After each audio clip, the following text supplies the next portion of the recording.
We're now going to turn our attention back to boxing and the upcoming fight Errol Spence versus Kell Brook. The bookies have Errol Spence at evens, Kell Brook 4 to 5, the draw 25 to 1. The fight will be taking place at the end of May at Bramall Lane in the UK, so Kell Brook will have home advantage. It's a massive fight, hugely competitive, one of the biggest fights you can get in boxing.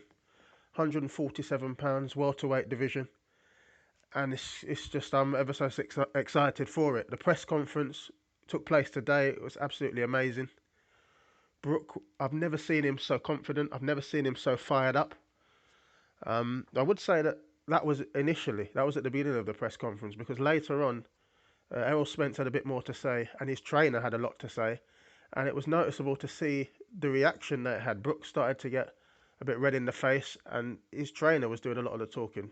Dominic Ingle, he had to come in, and it basically turned into a slanging match between Dominic Ingle and Errol Spence's trainer, and they were going at it, and you could see the emotion, you can see the intensity, and you can see, obviously, I wouldn't say there's a hatred there, but there's a violent fire of competition blazing between these two camps, and they're going to go at it. It's going to be a terrific fight.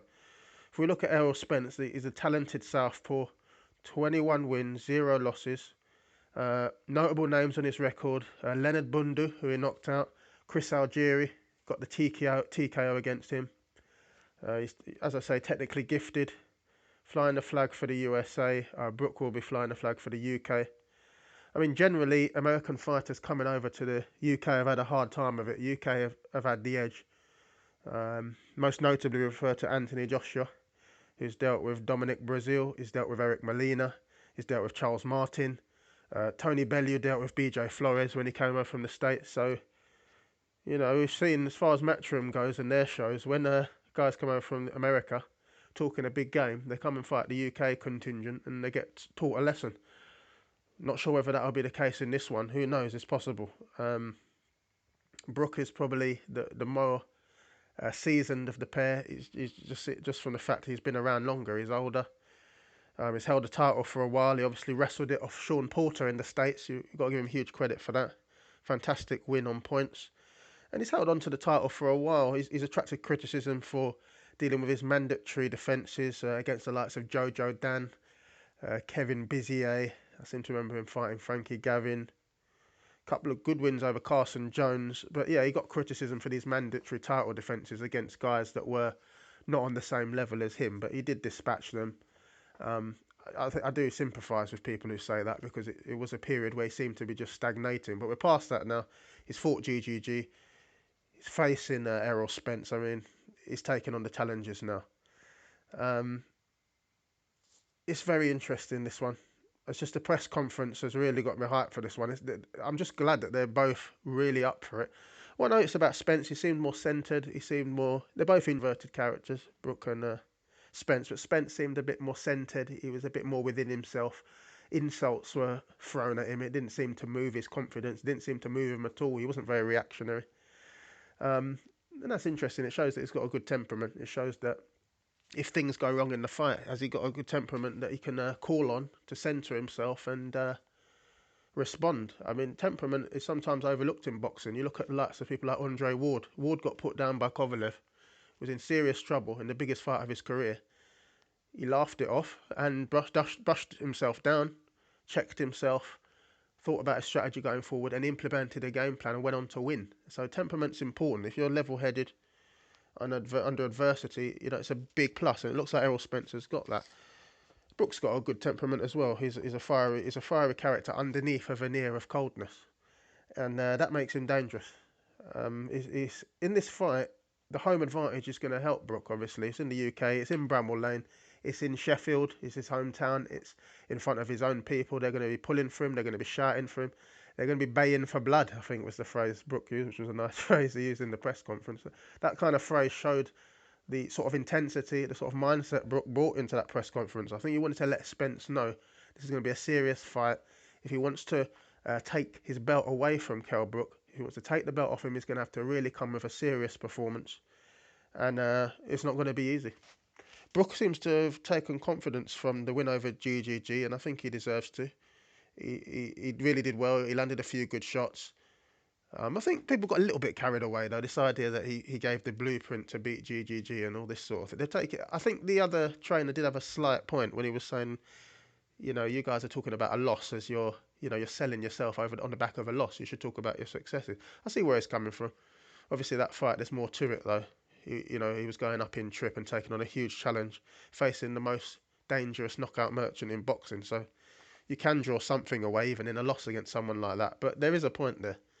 They're getting their violin out and playing that tune about GGG and how he only got to the fifth round. A towel had to be thrown in, so you have to be balanced in the approach. GGG did win convincingly, although Brook did show signs that GGG is a human being and can be beaten. So got to be careful about that. But overall, when you talk about history, Dominic Ingle and Brook, they've obviously got the edge on this one, just because Brook's been around longer. He's been in with Porter.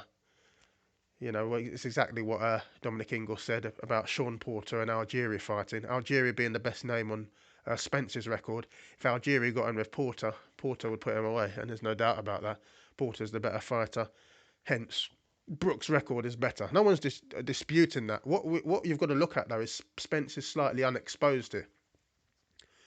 You get that term in horse racing. He hasn't been in a fight of this nature. We don't know what he's got. What we know is when we've seen him in action, he's been technically gifted. He's looked dangerous. He's looked sharp. He's looked well schooled. He has that good amateur record behind him. And he could be the big new American hope. He could be. And this fight is going to show us whether that is the case. I mean, you can see from the odds, the bookies aren't sure. Spence evens, Brook 4-5. There's not much in it. I'm going to have to go with Brooks because I like to go with the experience. I like to go with someone coming off a huge confidence boost in the fight with GGG. I like the way that Brook has all of a sudden found a bit more vocal confidence. He's always been confident. He doesn't always illustrate it out there, but now he is. He's letting Spence know that he's up for it. And this looking for blood phrase, I'm liking it. We know his preparation's 100%. We know Dominic Ingle knows him inside out. We know he's going to be at Sheffield Hallam University doing his fitness coaching and getting, the best expertise available in the world with regards to research and preparation. So we know he'll be ready. Not to say Spence won't be. Spence will come in superb condition. So obviously, it's even enough on that side. But I can just feel Brook getting this one. If it goes to points, he's going to have an advantage. Being it in Britain, having the fans on his side. I'm not sure about there being a knockout. I think when Brook fights, he has a very good technique. He fights behind the jab. There's a fair bit of caution to his fighting as well. It's not reckless. Spence the same. Spence isn't reckless. He's defensively minded as well.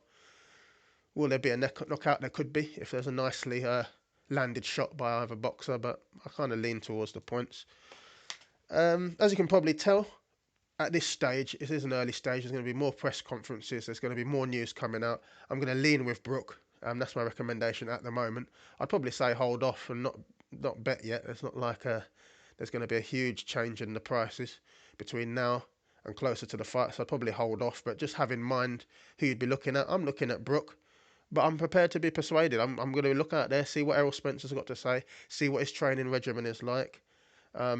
And just hear what's going on. But at this stage, Brook is the recommendation, and we may even have a look at this fight again closer to the time. So for the time being, we look at Brook at 1.8, 4-5.